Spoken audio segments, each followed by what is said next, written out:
Assalamualaikum warahmatullahi wabarakatuh.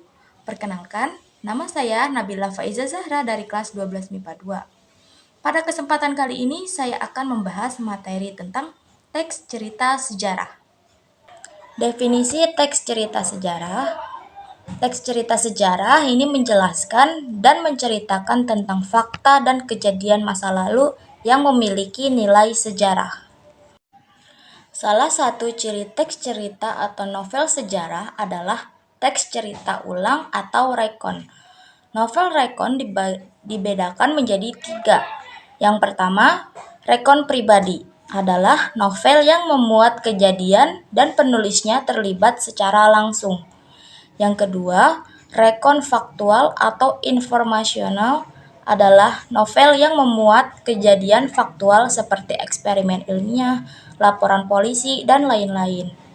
Yang ketiga, rekon imajinatif adalah novel yang memuat kisah faktual yang dihayalkan dan diceritakan secara lebih rinci.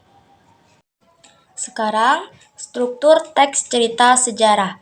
Yang pertama ada orientasi atau pengenalan. Dalam bagian ini, pengarang memperkenalkan setting cerita, baik waktu, tempat, maupun peristiwa. Selain itu, orientasi juga dapat disajikan dengan mengenalkan para tokoh, menata adegan, dan hubungan antar tokoh. Yang kedua, pengungkapan peristiwa. Dalam bagian ini disajikan peristiwa awal yang menimbulkan berbagai masalah, pertentangan, ataupun kesukaran-kesukaran bagi para tokohnya. Yang ketiga, menuju konflik. Terjadi peningkatan perhatian, kegembiraan, kehebohan, ataupun keterlibatan berbagai situasi yang menyebabkan bertambahnya kesukaran tokoh. Yang keempat, puncak konflik. Bagian ini disebut pula sebagai klimaks. Inilah bagian cerita yang paling besar. Pada bagian ini juga ditentukannya perubahan nasib beberapa tokohnya. Misalnya, apakah dia kemudian berhasil menyelesaikan masalahnya atau gagal. Yang kelima, resolusi atau penyelesaian. Pada bagian ini berisi penjelasan ataupun penilaian tentang sikap ataupun nasib-nasib yang dialami tokohnya setelah mengalami peristiwa puncak itu. Dan terakhir, ada koda. Bagian ini berupa komentar terhadap keseluruhan isi ceritanya yang fungsinya sebagai penutup. Pada bagian ini, pengarang memberikan nilai-nilai moral yang dapat diambil hikmahnya oleh para pembaca. Pada bagian ini juga bagian opsional, jadi bisa ada, bisa juga tidak ada. Sekarang ada unsur kebahasaan teks cerita sejarah. Yang pertama, menggunakan kalimat yang menyatakan masa lampau. Yang kedua, menggunakan konjungsi temporal, yaitu konjungsi yang menyatakan hubungan waktu, misalnya kemudian, setelah, lalu, dan lain sebagainya. Yang ketiga, verba material, yaitu kata yang digunakan untuk menunjukkan suatu aktivitas berupa perbuatan fisik seperti membaca, menolong, menulis, dan lain sebagainya.